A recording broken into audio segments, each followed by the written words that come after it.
Shalom Bapak Ibu Saudara yang dikasihi Tuhan. Seri pengajaran hari ini berjudul Berharga Memiliki Tuhan. Saudara, pemazmur berkata, berharga di mata Tuhan kematian semua orang yang dikasihinya. Mazmur 116 ayat 15. Pertanyaannya, kenapa seperti itu? Karena orang yang dikasihi Tuhan, dia dimiliki Tuhan. Jadi berharga, saudara. Tetapi orang tidak bisa dimiliki Tuhan kalau semasa hidupnya tidak memiliki Tuhan. Untuk itu rohani kita harus bertumbuh. Ironinya, banyak orang Kristen yang bisa menjadi lebih bijak, lebih cerdas, lebih cakap, tetapi tidak menjadi lebih rohani. Betul, karena tidak memiliki tanah hati yang subur untuk bertumbuhnya firman. Pikirannya juga masih memberi ruangan terhadap dunia ini. Lukas 16 ayat 11 mengatakan, jadi jikalau kamu tidak setia dalam hal mamon yang tidak jujur, siapakah yang akan mempercayakan kepadamu harta yang sesungguhnya? Artinya, kalau cara pandangmu melihat dunia belum beres, kamu tidak bisa mengerti, menerima, dan memiliki harta yang sesungguhnya. Harta yang sesungguhnya adalah Tuhan. Jadi, kita tidak bisa memiliki Tuhan, saudara. Ketika tidak memiliki Tuhan, kita tidak bisa menikmati kekristenan. Dan mungkin itu kita, atau mungkin kita agak terlambat. Tetapi saudara, kita masih punya kesempatan kok untuk menikmati kekristenan dari detik ke detik, dari menit ke menit, dari jam ke jam, dan membuktikan bahwa Allah itu hidup dan menyertai kita. Disitulah kita merasakan kehadiran Allah dalam hidup kita setiap hari. Kalau tidak begitu, lalu apa bedanya kita dengan orang yang tidak memiliki Immanuel? Kan kita sudah dimeteraikan dengan Roh Kudus, bahkan tubuh kita diperkenan menjadi bait Roh Kudus. Dengan begitu, harusnya kita mengalami Allah. Ini tidak boleh dianggap enteng, saudara.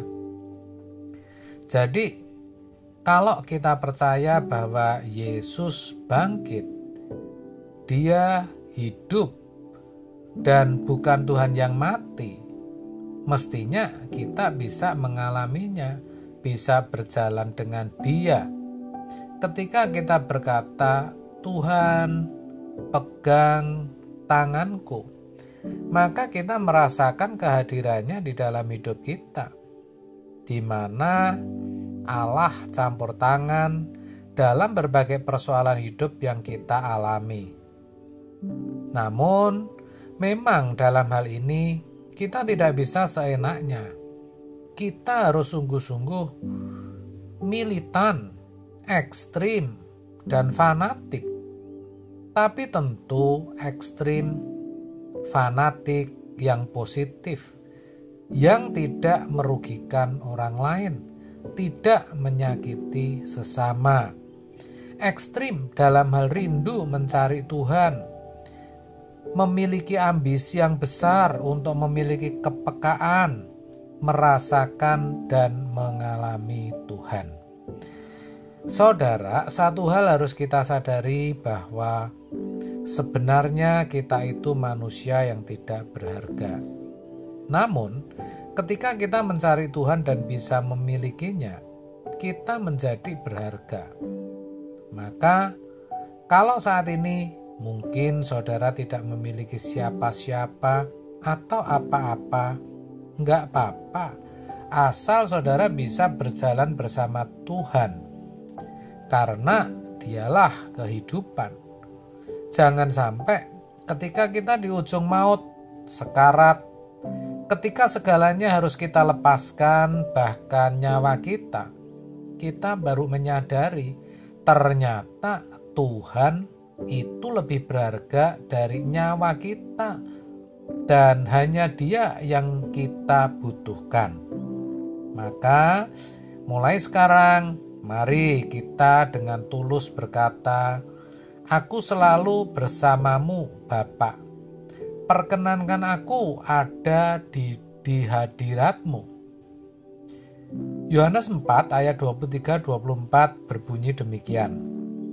"Tetapi saatnya akan datang dan sudah tiba sekarang bahwa penyembah-penyembah benar akan menyembah Bapa dalam roh dan kebenaran. Sebab Bapa menghendaki penyembah-penyembah demikian. Allah itu roh, dan barang siapa menyembah Dia harus menyembahnya dalam roh dan kebenaran." Ini berbicara ibadah yang tidak dibatasi ruangan dan waktu, saudara. Tidak diatur sistem dan caranya.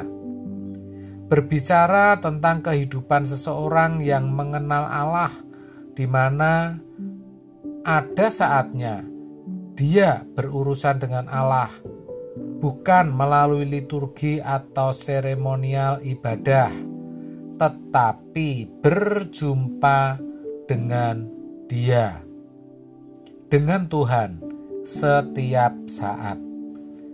Maka mari miliki waktu, berikan ruangan hidup kita dengan serius untuk mencari Tuhan.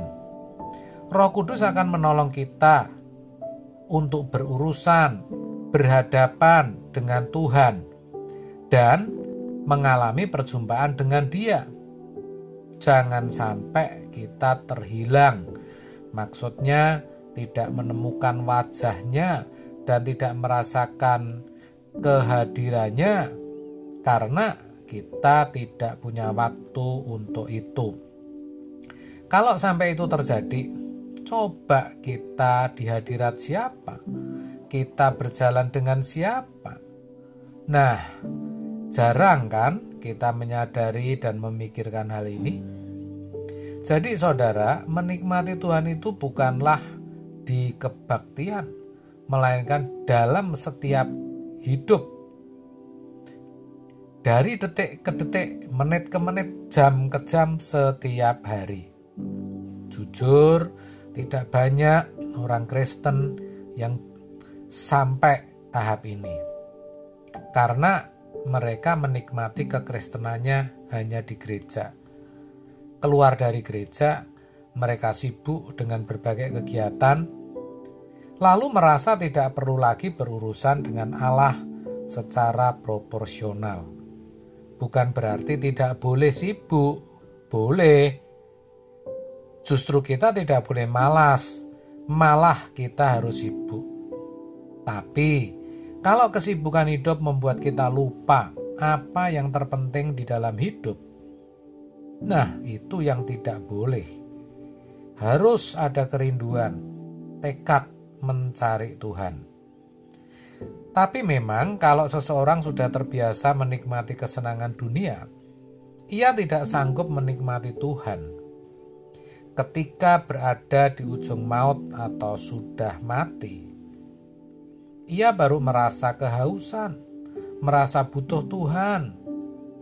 Tetapi ia tidak sanggup dan memang tidak layak meneguk, apalagi memiliki dan menikmati Allah. Maka kalau ada orang Kristen yang bertahun-tahun tidak serius mencari Tuhan, dia tidak akan bisa mengerti bahasa-bahasa keintiman dengan Allah. Dia tidak pernah mengerti apa itu kenikmatan doa dan tidak bisa berdoa. Ironinya, sebagian besar orang Kristen belum berjumpa dengan Tuhan.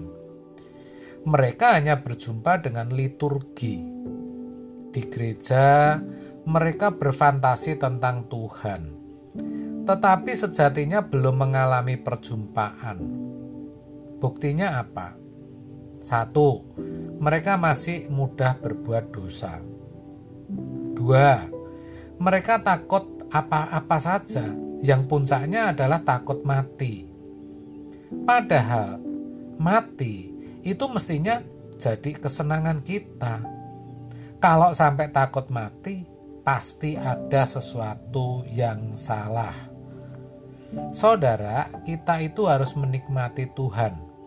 Semua peristiwa yang kita alami itu sarana di mana kita bisa menemukan gerak Tuhan, manuver Tuhan.